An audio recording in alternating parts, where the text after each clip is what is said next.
The moon has a lot of junk on it, including a gold olive branch, a flag kit, several lunar orbiters, and a hammer and a falcon feather, the components of a 1971 experiment used to demonstrate that objects fall at the same rate regardless of mass. Moon-based detritus includes leftover urine collection kits, and tons of robotic equipment from lunar probes. There are dozens more pieces of lunar debris. But how much garbage, exactly, have humans left or sent to the moon? It's challenging to say, but the trash on the moon likely weighs upward of 400,000 pounds, 181,000 kilograms, on Earth. This weight is taken from Wikipedia, but it sounds about right considering that quite a few heavy artifacts, such as 5 moon ranges, are still there, said William Barry, NASA chief historian.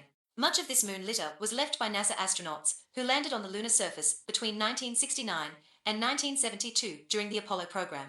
The other rubbish comes from crewless missions from space exploring agencies, including those from the United States, Russia, Japan, India, and Europe. Many of the older pieces are lunar probes that were sent to the moon to learn about it, such as whether spaceships could land on its surface. In the 1960s, some scientists thought that the moon might have a quicksand-like exterior because so many space rocks had pummeled and pulverized it over the years. These robotic probes, which stayed on the moon after their missions ended, showed that this idea was wrong, and that human-made gear could land on the moon's surface.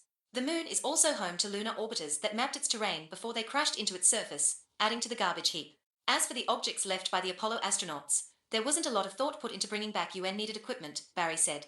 Moreover, doing so would have used up precious resources, such as fuel. On any engineering project, like landing on the moon, you design the mission to do what you need it to do, and not a whole lot more. The real concern was, can we get the crew safely to the moon? Can they get the samples they need, and can we get them back in one piece? But, as the saying goes, one person's trash is another's treasure. Although many people might call the odds and ends humans have left on the moon garbage, what else would you call a used urine collection assembly? NASA takes a kind of view. Researchers can study these objects to see how their materials weathered the radiation and vacuum of space over time, Barry said. Moreover, some of the objects on the moon are still being used, including a laser-range reflector left by the Apollo 11 crew. Researchers on Earth can ping this reflector with lasers, which allows them to measure the distance between Earth and the moon, according to NASA.